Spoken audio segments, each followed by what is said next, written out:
मेरा नाम है शालिनी वर्मा और आज मैं आप सभी के साथ डिस्कस करने जा रही हूँ क्लास 10th के एसएसटी के इंपॉर्टेंट क्वेश्चन। तो जैसे कि आप सभी जने जानते हैं कि हम इकोनॉमिक्स ऑलरेडी डन कर चुके हैं। जिन्होंने वो मेरी वीडियो नहीं देखी है प्लीज आई बटन पे क्लिक कीजिए, जल्दी से जाइए और वो क्वेश्चन कर लीजिए, बिकॉज वहां से आपके एग्जाम में डेफिनेटली आने वाला है। आज हम जो बात करेंगे वो हम करेंगे प्यारी प्यारी हिस्ट्री के बारे में। तो जैसे कि आप सभी जने जानते हैं कि हिस्ट्री में कम ही चैप्टर्स आ रहे हैं। तो चैप्टर नंबर 1 है आपका rise in nationalism in Europe. तो हम आज इस चैप्टर के बारे में बात करने वाले हैं कि किस तरीके से यहाँ से जो है इंपॉर्टेंट क्वेश्चन बनते हैं। क्वेश्चन नंबर 1 बनता है describe the role of romanticism in developing nationalist feeling among Europeans during 19th century. तो रोमांटिसिज्म का क्या रोल था, ठीक है, लोगों में नेशनलिस्ट फीलिंग जगाने के लिए 19वीं शताब्दी में। तो हम सब जिन्हें जानते हैं कि रोमांटिसिज्म में जो लोग हैं वो किस तरीके से आपस में कनेक्ट करते थे। उन्होंने सिंबल्स बना लिए थे, उन्होंने हिम्स बना लिए थे। तो यहाँ पर आपने ये चीज लिखनी है और ये क्वेश्चन अप्रोक्सीमेटली 4 मार्क्स का आ सकता है। तो मैंने आपको बताया कि अगर आप एसएसटी में स्कोर करना चाहते हैं तो you have to represent your answer in points. अगर आप पॉइंट्स में लिखेंगे तो आपको डेफिनेटली मार्क्स मिलेंगे। मैं एक वीडियो जरूर लेके आऊंगी कि किस तरीके से आप एसएसटी में स्कोर कर सकते हैं अच्छे नंबर, किस तरीके से आपने प्रेजेंट करना है अपना पेपर। तो बिसाइड्स दैट अब हम आगे मूव करते हैं। आगे कह रहा है describe the steps taken by the French revolutionaries to create a collective sense of identity among the French people. तो कौन कौन से स्टेप उठाए गए किसके द्वारा, फ्रेंच रेवोल्यूशनरीज के द्वारा, ठीक है। क्यों? बिकॉज टू क्रिएट, क्या क्रिएट करने के लिए, collective sense of identity create करने के लिए कि आपस में लिंक करते हैं और किस तरीके से उनको आगे ले जाया गया, ठीक है। तो ये सारी चीजें जो है आपने यहाँ पर स्टेप्स बतानी है। अगेन स्टेप्स पूछे हैं तो वो पॉइंट्स में ही होंगे डेफिनेटली, तो यहाँ पर आप ये लिख दीजिएगा। नेक्स्ट क्वेश्चन बनता है write a note on civil code of 1804। Guys यहाँ से 1 नंबर का भी क्वेश्चन बनता है, ठीक है। और यहाँ से ये जो क्वेश्चन है मैंने देखा है कि ये मोस्टली पेपर में पूछा जाता है कि सिविल कोड ऑफ 1804 क्या है। अगर 3 नंबर का बनता है तो 3 पॉइंट्स लिख दो, ठीक है। वाइल मैं ये बोलूंगी कि 1 नंबर का क्वेश्चन तो डेफिनेटली यहाँ से आने वाला है, इसको ढंग से कर लीजिएगा। नेक्स्ट जो सबसे इंपॉर्टेंट है, हम सब जने जानते हैं कि जो फर्स्ट वर्ल्ड वॉर है उसका कहीं ना कहीं जो कारण है वो बाल्कन्स है। तो यहाँ पर ऐसा तो कभी हुआ ही नहीं कि बाल्कन पे कोई क्वेश्चन ना बने।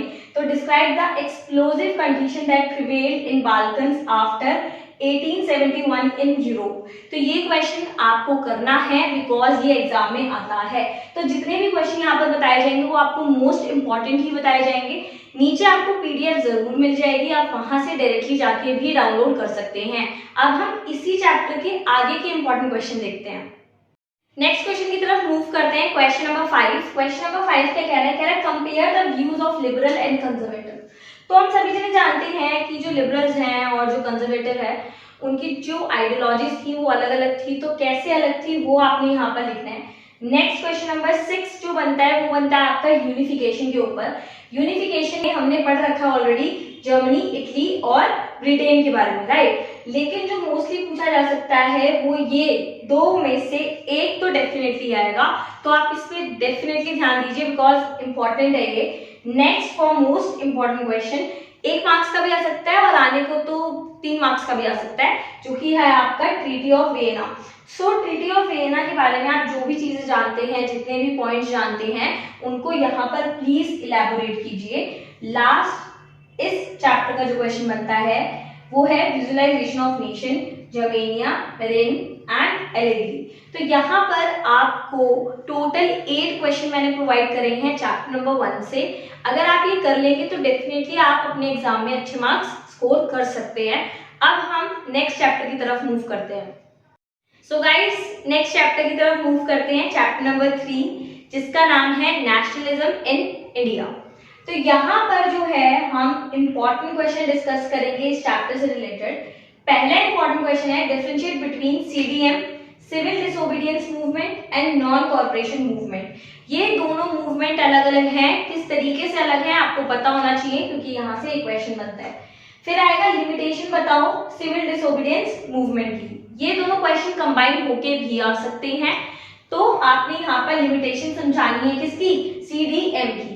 नेक्स्ट क्वेश्चन है how did NCM spread in country, किस तरीके से जो नॉन कॉर्पोरेशन मूवमेंट है वो पूरी कंट्री में फैल गया, उसके बारे में आपने बताना है। फोर्थ क्वेश्चन जो बनता है आपका वो ये बनता है NCM could not get 100% success during the Indian freedom struggle। NCM को जब हमने फॉलो करा तो हमें सक्सेस नहीं मिली, क्यों नहीं मिली उसके बारे में आपने यहाँ पर बताना है।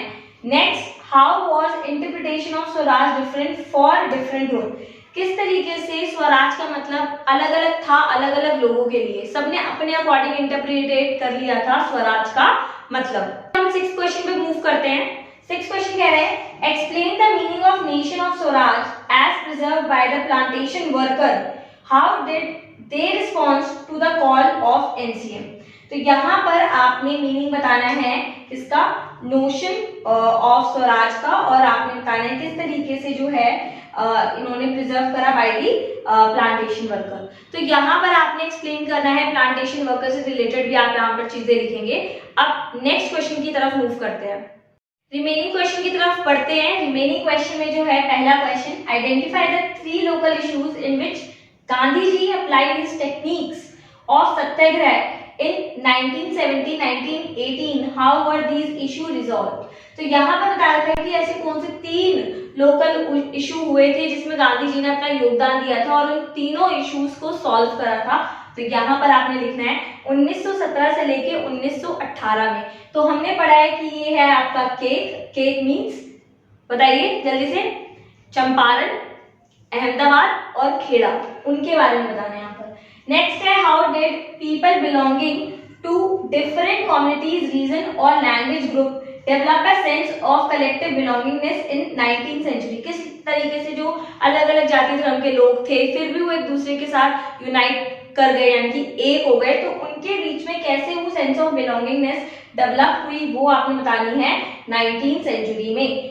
लास्ट मैंने यहाँ पर की टर्म्स डाल दी हैं, आपको इनके बारे में एटलीस्ट 4 पॉइंट्स तो करने ही हैं। तो पहला है आपका the Rowlatt Act, next Jallianwala Bagh, next Khilafat, next Poona pact, next salt march, और आखिरी है आपका पूर्ण स्वराज।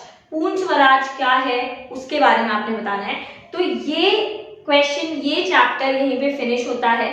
अगर आपको मेरी वीडियो अच्छी लगी है, यूजफुल लगी है, तो प्लीज मेरे चैनल को लाइक, शेयर और सब्सक्राइब करना ना भूलें। और डेफिनेटली मैं ये जरूर बोलूंगी कि आपका सपोर्ट हमें मैटर करता है। तो अगर आप इसकी वीडियो की PDF लेना चाहते हैं तो जल्दी से डिस्क्रिप्शन बॉक्स में जाइए और वहां से कलेक्ट कर लीजिए।